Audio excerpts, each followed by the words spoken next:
Mari kita akan berdoa. Terima kasih Tuhan, ajarkan kami Tuhan, tahu diri dengan segala kebaikan Tuhan. Dan kami memberikan hidup kami sepanjang kami masih hidup untuk belajar memberi hidup, melayani Engkau lebih sungguh Tuhan. Kami percaya Tuhan, apapun penderitaan dalam mengikut Tuhan, tentunya ada mahkota yang Tuhan janjikan yang akan kami terima. Terima kasih, berkati ibu-ibu, berkati kami semuanya, supaya kami boleh mendapatkan berkat firman Tuhan yang hamba akan sampaikan hari ini. Segala roh yang akan mengganggu dihancurkan dalam nama Yesus. Dan kami percaya Tuhan, Kau yang memberkati kami sampai kepada akhirnya. Demi nama Yesus kami siap. Haleluya, amin. Puji Tuhan, silakan duduk. Puji Tuhan, berbagai kesaksian yang boleh kita renungkan, kita alami.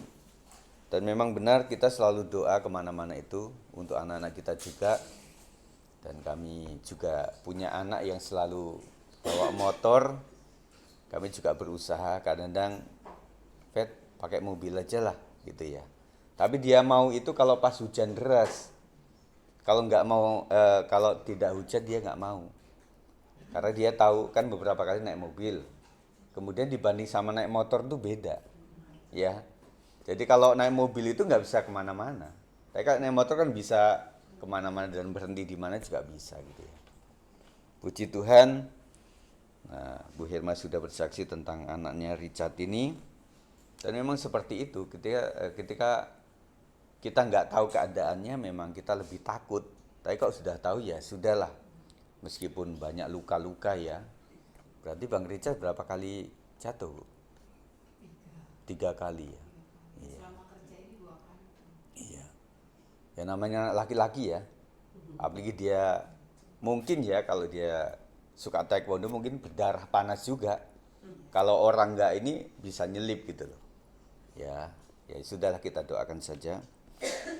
Puji Tuhan, Ibu sekalian, kita bersyukur pada hari ini kita akan bicara mengenai hati yang lembut di hadapan Tuhan. Sebagai pendahuluan, berakar, bertumbuh dan berbuah itu adalah tingkat kedewasaan rohani. Ya, jadi segala sesuatu mesti berakar di dalam Tuhan. Kemudian setelah kita berakar, baru bertumbuh. Setelah bertumbuh, baru kita berbuah yang menghasilkan sesuatu. Nah, Ibu sekalian sudah tingkat di mana ini? Ya, berakar, oke lah kita sudah berakar di dalam gereja yang sama dan kita mulai bertumbuh. Nah, sebagai seorang pemimpin rohani yang paling menyukakan itu adalah pertumbuhan. Sama kepada anak-anak kita ya. Jadi anak-anak yang bagaimana kemudian bertumbuh dengan anak yang baik itu adalah kesukaan sendiri. Dan tentunya kita menjagai anak kita sejak bayi, terutama ibu-ibu ya, bapak-bapak juga, sampai dia sekolah, kemudian bagaimana perjuangan untuk menyekolahkan, sampai kepada dia remajanya. Kalau remaja putri itu kan ada kesusahan sendiri ya, keunikan sendiri. Remaja putra juga begitu. Kemudian sampai dia lulus SMA, kemudian kuliahnya juga pusing kita cari yang kemana. Selera kita kadang nggak sesuai dengan anak kita. Sampai deal, ya udahlah, kamu sampai lulus dan puji Tuhan.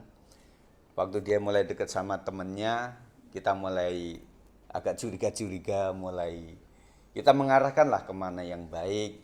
Tetapi selera anak kita beda, itu juga perjuangan. Sampai akhirnya anak-anak kita sudah menikah dan kemudian punya anak yang disebut cucu, dan itu adalah sebuah pencapaian yang luar biasa. Tadi sebelum BBI kami melihat satu cerita tentang Farel Prayoga. Siapa yang masih kenal itu? Yang ojo dibanding-banding kayak itu loh. Nah, ternyata dia memang tinggal sama Ibu Tiri, sama bapaknya yang kandung. Nah, dia cerita bagaimana yang akhirnya memang sudah terbuka kan di YouTube juga bahwa bapaknya juga ketangkep karena judol juga. Nah, karena si anak ini rupanya waktu 14 tahun itu nggak tahu tentang transfer itu bagaimana, tentang menyimpan uang itu gimana. Yang dia tahu saldo dia ya ada ratusan juta lah waktu itu ya. Dia lumayan waktu itu. Nah, cuma kayaknya sekongkol dengan kakak sama keluarganya itu. Karena kakaknya pengen beli kuda, ceritanya itu. Nah, akhirnya tiba-tiba waktu dia mau manggung, dia ke supermarket, dia mau membeli itu, kemudian saldonya tinggal 35.000 atau berapa begitu ya. Nah, akhirnya dia bilang, mungkin kamu yang terlalu boros ya. Dia polos-polos aja, mungkin juga ya, maafkan saya kalau boros. Nah, akhirnya memang terkuak bahwa itu sudah beli kuda gitu loh. Nah, akhirnya sampai akhirnya dia ketemu sama seorang produser yang diajarin sama dia, kamu harusnya begini, menata keuangan begini. Dan akhirnya terakhir waktu diwawancara tadi dia tinggal sama produsernya di Jakarta gitu loh.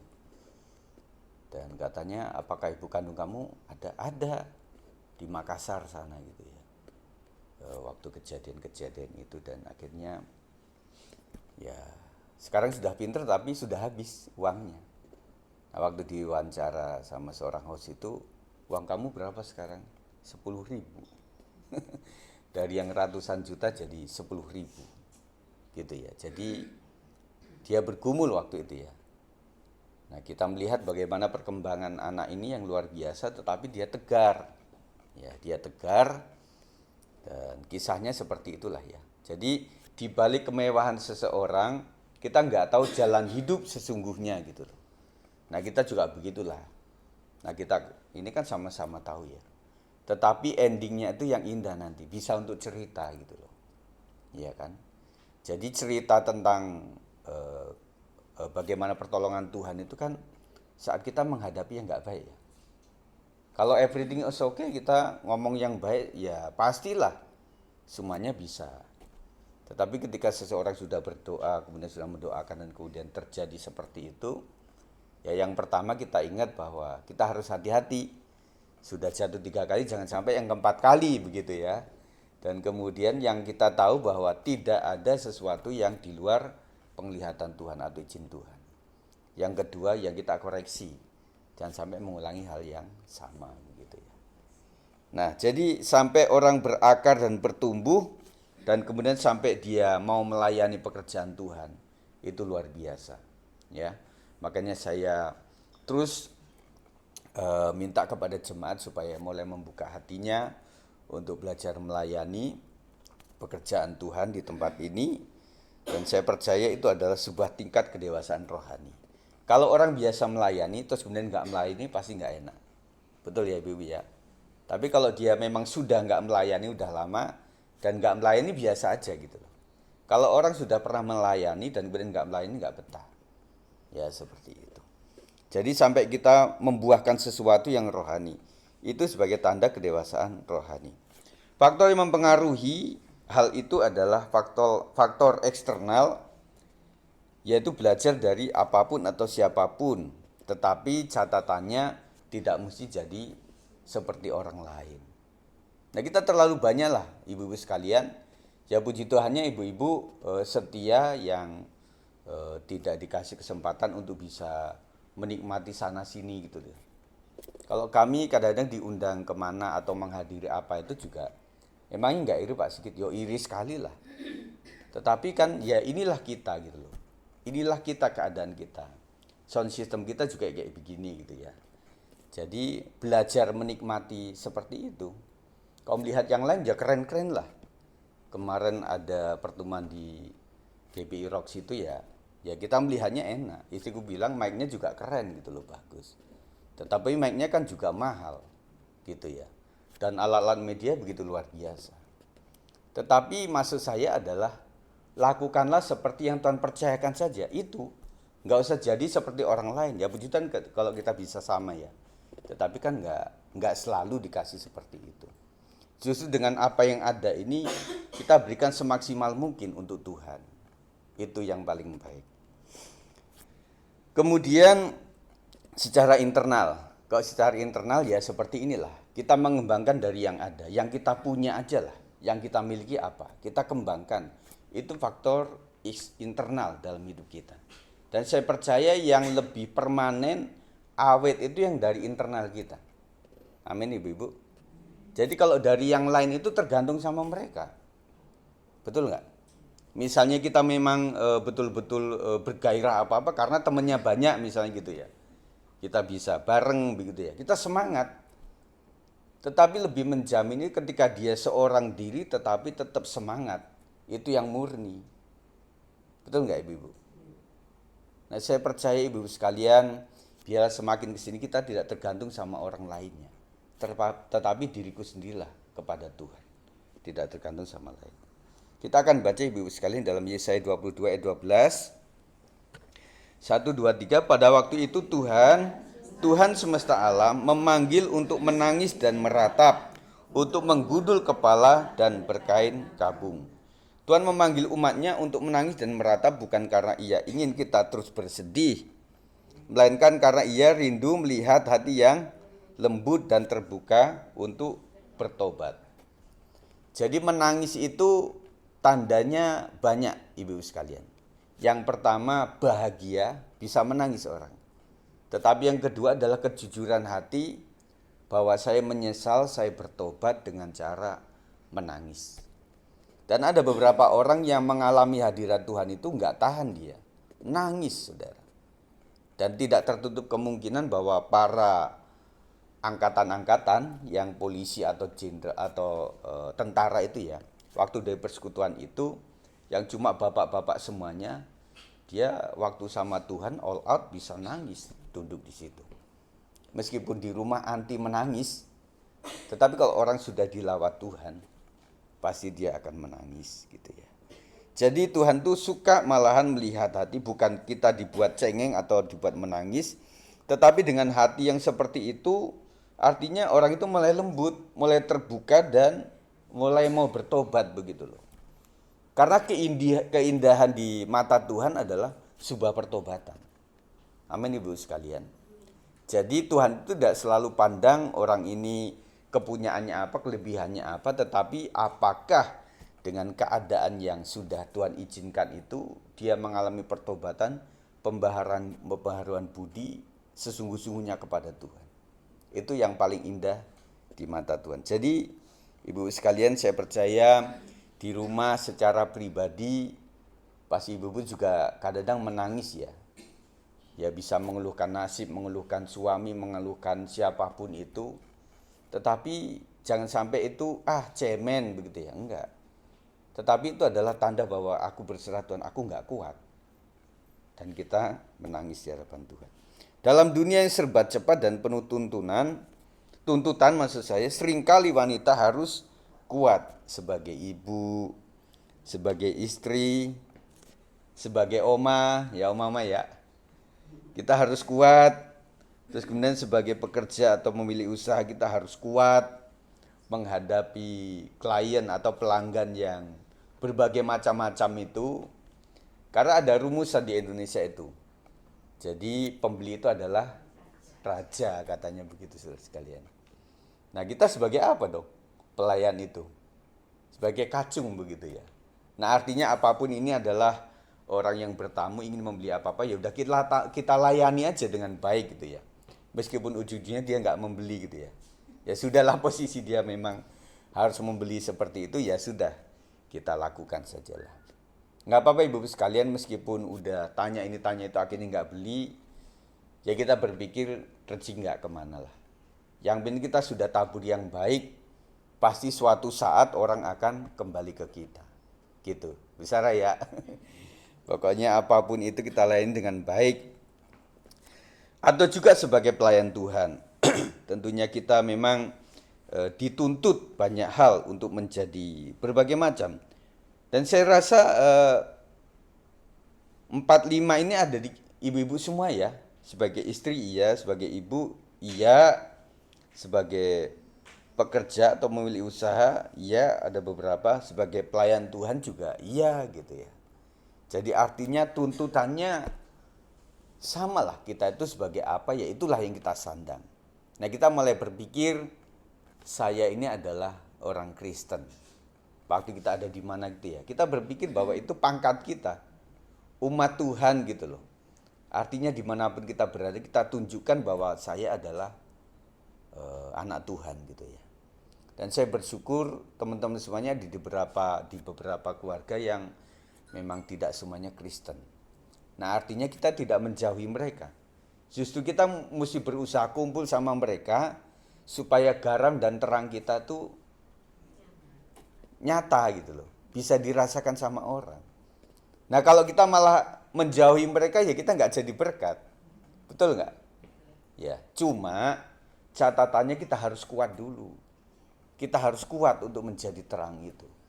Ya. Nah, kalaupun ada hal-hal yang kita mungkin dikucilkan atau apa ya, itu sudah pikul salib namanya. Kita ada jatah pikul salib kecil yang Tuhan jatahkan kepada kita. Nah, kita sebaik apapun ya tetaplah dihina, dicaci, dicela itu tetap terjadi kok. Jadi kita kumpulan yang agak sulit juga ya. Makanya di Edis TV itu betul-betul tuh ya. Jadi dia katakan sesuatu yang memang benar sebenarnya ya. Memang banyak orang yang jadi muring-muring, artinya marah sama Edis TV itu ya. Nah, habis memang benar dia tahu semua gitu loh tentang Al-Quran itu ya. Nah, itu makanya agak dibendung-bendung tuh Edis TV itu ya. Tapi kalau ibu-ibu sering melihat tuh di TikTok atau apa. Nah, kemarin si Damon tanya, Om Sigit punya TikTok juga? Oh iya dong, punya. Emangnya kamu doang gitu ya. Nah, akhirnya saya melihat yang seperti itu memang benar.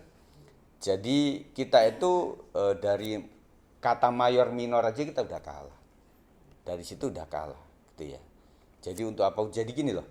Sepertinya ya, tidak semua sih. Maaf kalau saya salah. Misalnya kita membangun sesuatu, membentuk sesuatu persekutuan, jangan itu rumah, nggak boleh gitu ya. Kecuali mayoritas boleh kan begitu ya. Dan kemudian waktu kita dapat izin misalnya ya untuk membangun gereja kayak di Bogor itu kan, nah dia bilang iya itu izin dari bupati, dari pemerintah, tapi dari lingkungan kan belum, nah begitu ya. Pokoknya dibolak-balik aja lah, pokoknya apapun salah. Dan kemudian waktu kita minta izin sama tetangga-tetangga itu, akhirnya ada orang lain yang datang. Ada beberapa orang kumpulan itu datang dari daerah lain katanya begitu. Seperti di Cinere waktu itu kan. Jadi waktu ditanya bukan kami yang pasang spanduk itu orang lain itu. Nah, akhirnya dari ormas mana nggak boleh begitu ya. Nah jadi ada izinnya salah, nggak ada izin juga salah begitu ya. Jadi kita mesti bagaimana? Tetapi kita ingat bahwa itulah yang kerikil yang Tuhan izinkan untuk menguji kita, apakah betul kita masih minat sama Tuhan Yesus, masih belajar pengen setia atau tidak.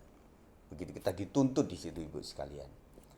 Makanya dengan melihat seperti itu, kita masih bersyukur ya Ibu ya. Ada beberapa tempat yang masih boleh untuk komsel, ada yang masih bisa jalan sampai ke sini untuk bisa ibadah di tempat ini, itu adalah anugerah Tuhan. Tadi pagi saya lucu, ini kan senam nih, kalau Jumat pagi itu senam nih, kenceng banget ya Mas sampai sana tuh. Nah di sini ada musola kan, itu juga kenceng juga, jadi kayak seperti itu. Nah seharusnya begitu, maksudnya ya nggak saling mengganggu lah, begitu ya. Jadi rame loh. Nah sekolah ini memang rame juga. Jadi musola ini mimbar kan begitu, dempetan. Jadi kayak mirip Israel Palestina ini.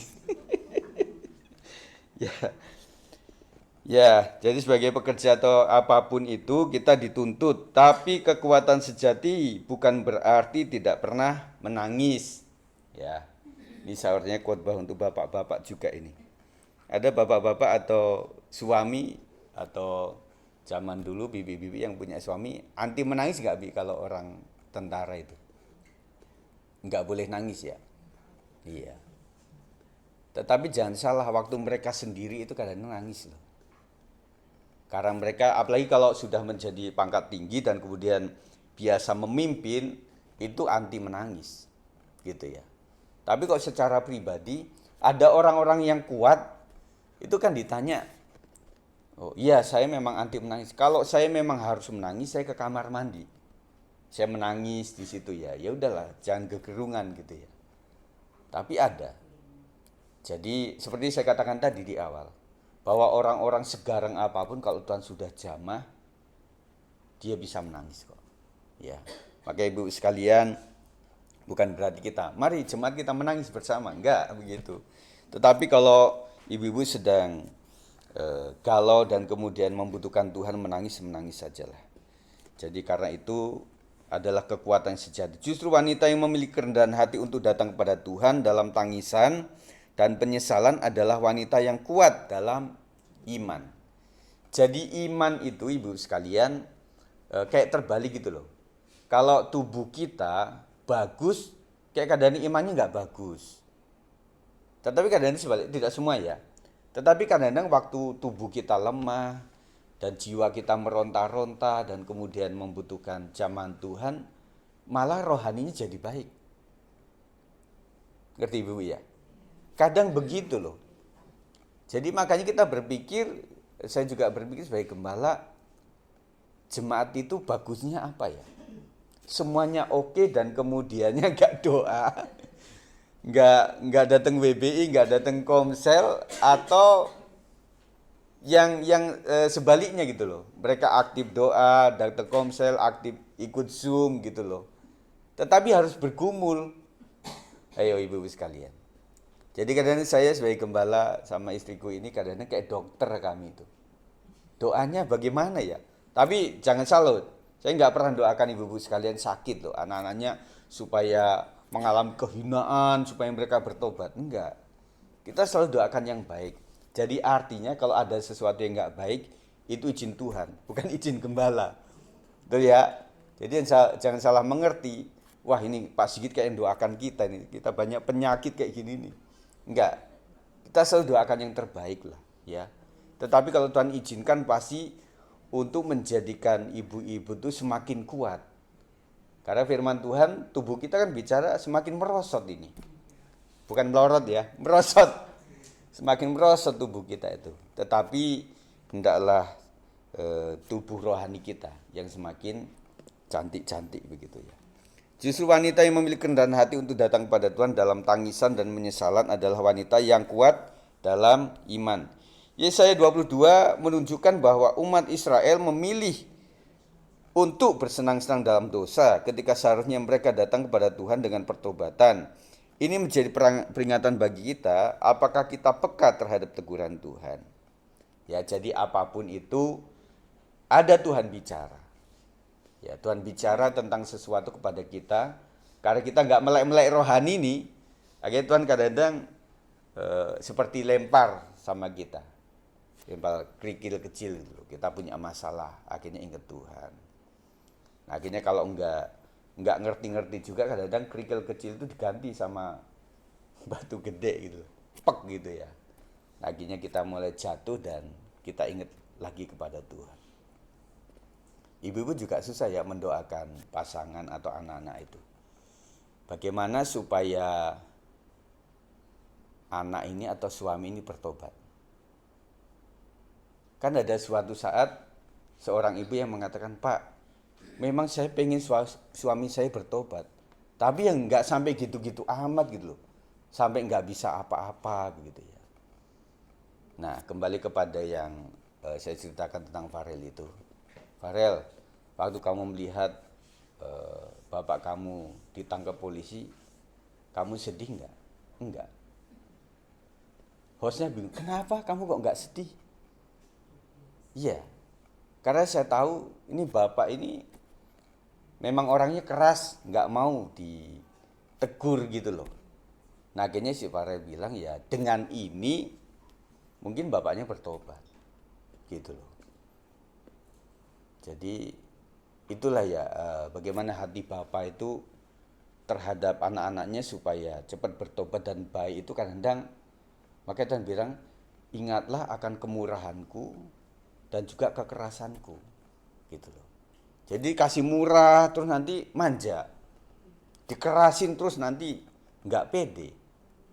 Jadi antara itu, pokoknya Bapa di surga itu kepada kita tuh mungkin sama seperti kepada kita, kepada anak-anak kita sama cucu-cucu kita gitu loh. Ya. Jadi pengen baik ya harus diciwel, dicetot, dicubit begitu ya.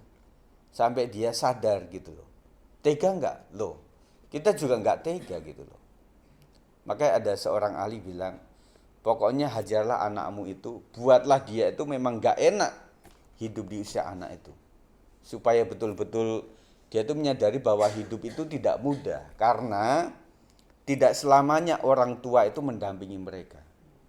Jadi ajaran mereka untuk sejak kecil itu sudah mengalami yang nggak enak gitu loh. Ya puji Tuhannya kita ya, itu memang nggak dibuat seperti itu memang sudah susah gitu loh. Dari kecil itu ya. Bagaimana kita hidup akhirnya ketika apalagi usia-usia baby boomers itu yang benar-benar di saat perang mereka berjuang, mereka dari daerah sampai ke Jakarta itu betul-betul berjuang. Dan saya melihat itu nggak mudah kan waktu itu. Makanya waktu dia sudah jadi orang nggak tahan kepada anak-anak generasi Z sekarang ini. Yang mereka lembek begitu ya, nggak boleh dimarahin, nggak bisa dimarahin, nggak bisa dikontrol. Kita baru ABC, dia sudah A sampai Z. Nah gitu ya, kita nggak betah melihat seperti itu. Dan akhirnya bagaimana cara mendidiknya. Akhirnya KDM itu kan punya inisiatif untuk ya udah anak-anak yang nakal dibarakkan saja lah. Karena sudah orang tua angkat tangan, guru sudah angkat tangan, bagaimana caranya? Ya seperti itu. Dan beberapa video yang viral kan juga penghajaran kepada teman-temannya itu masih ada loh. Jadi membuli gitu loh, menghajar mereka itu. Nah, anak-anak seperti itu kadang-kadang orang tua waktu didatengin, waktu diancam, anaknya dimasukin penjara, iya silahkan aja Pak, saya udah angkat tangan lah sama anak ini. Begitu Ibu sekalian. Ya. Ini menjadi peringatan apakah kita peka terhadap teguran Tuhan ataukah kita memilih untuk menutup mata dan mengabaikannya. Tuhan memanggil kita para wanita untuk kembali memiliki hati yang lembut, yang mudah disentuh oleh firman-Nya, mudah bertobat dan mau hidup dalam kebenaran. Seorang wanita yang takut akan Tuhan lebih mementingkan perubahan hati daripada penampilan luar. Puji Tuhan, Ibu sekalian, kok bisa beli bedak yang bagus ya belilah, beli makeup yang bagus, beli lipstik yang bagus ya belilah. Tetapi intinya adalah itu kalau ada, itu adalah tersier. Kebutuhan yang penting bagi kita adalah bagaimana rohani kita. Ya yang penting mandilah, nggak bau gitu loh. Masih ke WB ini ya, tetap nggak apa-apa lah. Ya pakai baju yang ada. Mungkin orang bilang pasti kayak wayang. Kadang-kadang waktu Zoom ya, saya Zoom kemarin pakai baju itu ya. Waktu saya lihat rekaman ulang itu, nggak apa-apa lah. Ya habis, kadang-kadang kan ada ini hari apa gitu. Circle-nya jadi, ya pas hari ya balik lagi gitu loh. Ya nggak apa-apa lah. Ya nggak apa-apa ya Bu ya. Jadi intinya adalah yang penting kita ya tetap harum, tetap menjaga. Karena itu untuk suami juga, untuk anak-anak kita juga. Tetapi intinya bukan itulah. Kalau punya silakan saja.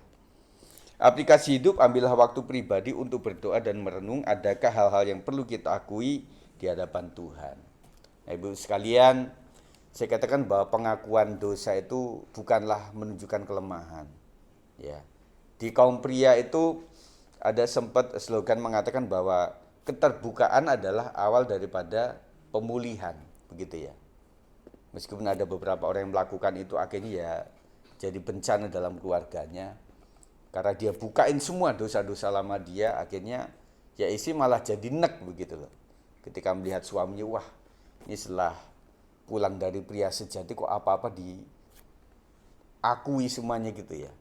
Nah, akhirnya menjadi tidak baik. Ada pro kontra waktu itu, termasuk Pak Yonatan Trisna juga yang termasuk Pak Dwijo juga yang tidak selalu baik, lantang apa adanya di depan istri yang nggak tahu apa-apa gitu loh. Kan selama ini istri sudah menerima apa adanya lah, kamu nggak usah cerita tentang masa lalu kamu, yang aku terima apa adanya. Nah, waktu suami mulai mengaku aku pernah ini, ya. Jadi pemikiran wanita, kamu kok begitu sih? Aku kan tidak mau mempersoalkan itu gitu. Jadinya berantem di situ. Kayak berantem. Tidak semuanya ya. Tetapi di hal tertentu memang kita merenungkan bahwa ada hal yang kita akui bahwa ini adalah kelemahan, itu adalah baik di mata Tuhan. Ya. Puji Tuhan.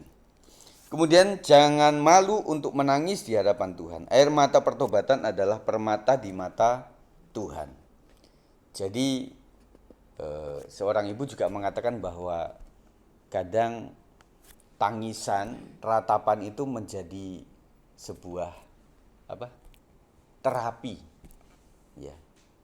Jadi ada beberapa orang yang sinus, agak sengau gitu waktu bicara, waktu dia sering datang pada Tuhan dan menangis, akhirnya memang jadi sembuh gitu loh. Dan itu sesuatu lah. Nah, itu sesuatu. Jadilah teladan bagi anak dan keluarga dengan hidup yang mau dibentuk Tuhan, bukan keras hati. Ya. Jadi keras disiplin beda sama keras yang nggak mau dibentuk. Bedanya apa? Kalau keras hati nggak mau dibentuk, itu adalah batu gitu loh. Udah keras nggak bisa dibentuk apa-apa gitu ya. Nah itu ya jangan begitu. Karena di dalam Tuhan itu yang memperbaharui adalah ya besi menajamkan besi, manusia menajamkan sesamanya. Mungkin ibu-ibu juga diutus untuk menajamkan suami. Meskipun sulit begitu ya. Udah batu kayak gitu ya. Tetapi kalau Tuhan jamah, saya percaya kok bisa berubah. Ya, Tuhan bisa membentuk melalui kita semuanya. Sebagai tantangan adalah undang Tuhan akan melembutkan hati supaya mudah mendengar suaranya. Ibu-ibu numpang tanya kalau cara mendengar suara Tuhan gimana caranya? Melalui apa? Firman, doa, terus apa lagi? Saat memuji Tuhan. Apa lagi? Pokoknya hal-hal rohani itu adalah Tuhan bicara. Jadi Tuhan bicara itu nggak selalu audible gitu loh. Hai Sigit, malah lari saya. Kadang lewat lagu juga itu. Iya. Tiba-tiba, oh iya Tuhan. Iya. Kadang itu seperti itu. Iya. Jadi apapun Tuhan bisa bicara kok sama kita. Ini kayak gini Pak Agung membicarakan firman Tuhan itu kadang kita merasa oh ini perkataan Tuhan gitu, hati itu ini dari Tuhan itu kita bisa rasa Pak Agung. Iya. Itu rema namanya. Jadi apapun Tuhan bisa bicara kok sama kita. Jadi melalui kita melihat orang yang kecelakaan di jalan, Tuhan bisa ngomong sama kita. Makanya puji Tuhan loh, sampai selama ini kamu nggak pernah jatuh. Lihat tuh orang yang jatuh tuh. Akhirnya harusnya munculnya apa? Terima kasih Tuhan untuk perlindungan. Ngomong ibu-ibu yang pernah jatuh siapa aja? Angkat tangan. Saya pernah. 2, 3. Bibi pernah tuh. Ya. Jatuh dari motor ya. Kalau jatuh ke selokan ada? Nggak ada ya? Ya. Kita pernah ngalami itu kok. Ya, di kamar mandi kalau orang-orang udah umur ya, kebanyakan itu. Nah kan itu kontradiksi ya. Ini orang ini jantung makanya dia jatuh di kamar mandi. Gitu ya. Atau gimana? Enggak, itu bukan karena jantung, sebenarnya itu apa ya, dia jatuh cuman lama pertolongannya karena memang kamar mandinya kunci gitu sebenarnya. Ya. Yang digituin jadi dingin itu jantung itu membeku. Ini matiin aja AC kalau kedinginan. Iya, iya. Jadi rata-rata banyak orang itu yang memang jatuh di kamar mandi akhirnya nggak tertolong karena terkunci atau gimana gitu ya. Tapi kan nggak mungkin ya, misalnya di rumah tangga terus kemudian kamar mandi nggak berkunci gitu ya. Takut kalau nanti ada apa-apa supaya gampang gitu ya. Kan lagi viral tuh yang terbunuh di kosan keren itu ya. Iya. Iya. Jadi banyak hal yang kita tahu bahwa itu Tuhan sedang bicara sama kita. Apapun. Kadang anak-anak juga dipakai Tuhan kok untuk bicara kepada kita. Cucu-cucu kita juga begitu. Melalui mimpi juga bisa. Banyak loh yang orang-orang muslim yang bertobat itu yang melalui mimpi dan tidak kalah sedikit yang habis umroh. Itu banyak sekali. Dan saya melihat tayangan kan orang-orang yang bertobat jadi Kristen, yang kata mereka murtad gitu ya. Ada beberapa itu, kebanyakan ada beberapa yang karena dari umroh. Jadi kadang-kadang Tuhan juga bisa bicara gitu loh. Melalui tempat yang disucikan sama mereka itu ternyata ada sesuatu yang bermakna Isa Al-Masih begitu ya. Itu bisa bicara. Tapi di sisi mereka juga mengatakan ya kamu nggak kuat. Kalau imannya kuat meskipun di tanah suci kamu melihat sosok Isa Al-Masih kamu nggak akan murtad. Ya versi kan beda-beda. Tetapi cukup banyak. Kenapa? Ya salah satu kenapa ini sangat peka sekali tentang kehadiran umat Tuhan itu karena memang yang dari mereka yang ke kita itu cukup banyak. Tetapi sembunyi, tidak dipublikasi. Ya cukup banyak. Karena apa? Karena mereka nggak terus terang karena masalah keluarga dan daerah tertentu. Yang kedua mereka masih tetap pakai yang alam mereka masih tetap, tetapi hatinya sudah ke Kristus gitu ya. Nah itu perjuangan. Maka kita doakan orang-orang seperti ini nggak mudah. Ya kita bersyukur supaya menjadi berkat bagi mereka. Ajari aku, biarkan Tuhan menegur bila kita berjalan menyimpang, biarkan Tuhan menarik kita kembali dengan kasih-Nya. Nah, makanya Ibu sekalian kalau ada orang yang kita doakan memang sudah susah ya bukan peran kita, kita hanya kasih informasi aja. selanjutnya kita doakan supaya Tuhan sendiri yang bicara kepada dia. Ada di suatu saat, ibu-ibu sekalian, kita nggak bisa ngomong langsung kepada orang itu, betul nggak? Kita nggak bisa loh ngomong sama suami, kamu jangan begini, enggak. Kita hanya doa sama Tuhan. Jadi kita sama Tuhan, ya Tuhan sendiri yang melakukan itu. Minggu nanti saya akan membahas mengenai ini, bagaimana kita tetap hormat sama suami, tetapi biarlah Tuhan sendiri yang berperkara kepada suami yang tidak benar gitu ya, nanti Minggu. Nah, kita akan belajar seperti itu, bagaimana peran istri tidak mengganggu kehormatan suami, tetapi tangan Tuhan yang bicara. Dan banyak sekali yang suami-suami ketika sudah bertobat itu dia baru tanya, emang kamu doakan saya ya selama ini? Loh, iya. Tapi kan aku nggak ngomong-ngomong sama kamu. Kalau aku ngomong sama kamu, pasti kamu lebih menolak lagi. Jadi aku doakan sembunyi-sembunyi, tetapi setelah 15-10 tahun, ya Tuhan jawab ini. Baru dia terus terang kepada suaminya, aku mendoakan engkau. Jadi ibu sekalian, doa itu luar biasa ya. Jangan mengecilkan tentang doa ini. Pokoknya apapun itu doa sama Tuhan. Apapun itu doa sama Tuhan. Hebat itu istilah orang-orang lama kita, doa itu seperti nafas hidup. Jadi kalau kamu berdoa berarti kamu hidup. Sedikit berdoa, sedikit berkat. Banyak berdoa, banyak berkat. Enggak berdoa, enggak ada berkat. Nah, kita budayakan itu kepada anak-anak kita, apapun mulailah dengan doa kepada Tuhan. Puji Tuhan. Dan untuk informasi nanti si ibu sama adik karena mau wisuda di STT di Bekasi situ, mereka datang. Tadinya sama kakaknya, dia konsisten, Mas Sigit, saya mau ke Bekasi ini. Tapi kok susah banget ya.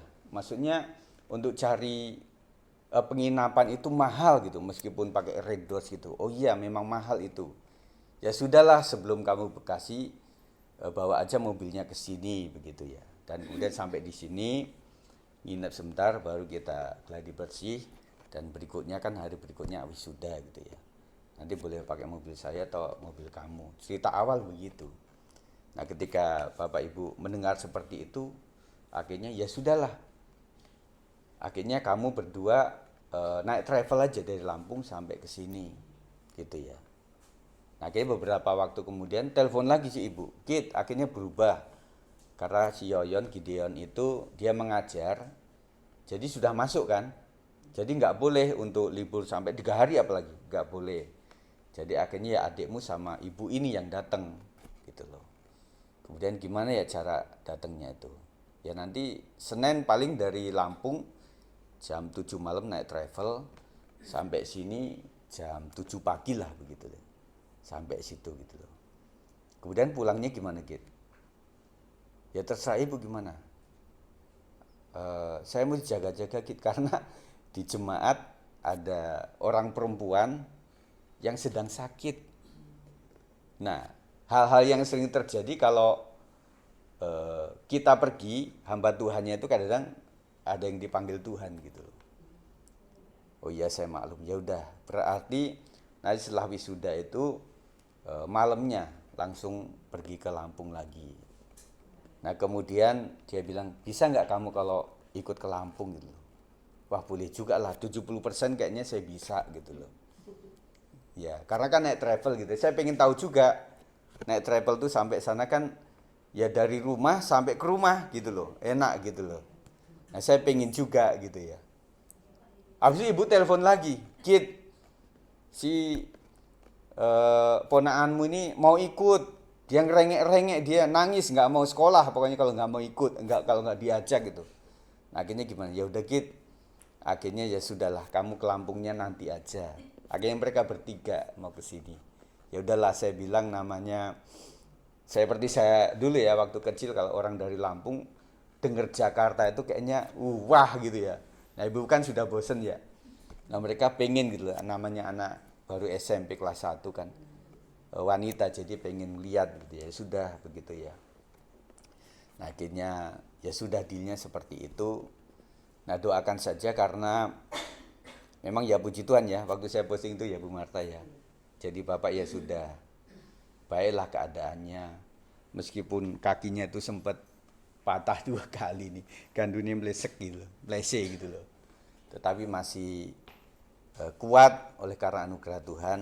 Jadi ibu juga supaya sehat, karena kan selain kemarin yang mujizat luar biasa yang dia nuklir itu, dinuklir di Hasan Sadikin itu loh, saya ingat itu bagaimana pertolongan Tuhan dan juga sampai sekarang tidak terjadi apa-apa. Cuma memang ibu itu empedunya udah nggak ada. Empedunya udah nggak ada, jadi nggak boleh capek gitu loh. Ya makanya didoakan terus. Dan saya dengar juga memang beberapa hamba Tuhan juga ada beberapa yang udah nggak genep. Jadi tenang aja Pak Hartono ya. Jadi ada beberapa yang sudah nggak genep gitu ya. Mesti dijaga gitu ya. Ya puji Tuhan, itu saja yang saya sampaikan hari ini. Kiranya berkat Tuhan melimpah atas ibu-ibu ya. Tetap sukacita ya Bu ya. Nah habis ini silahkan cari nasi kotak yang paling baik ya. Puji Tuhan, itu saja saya sampaikan. Dan kiranya berkat Tuhan melimpah atas kita. Mari kita akan berdoa.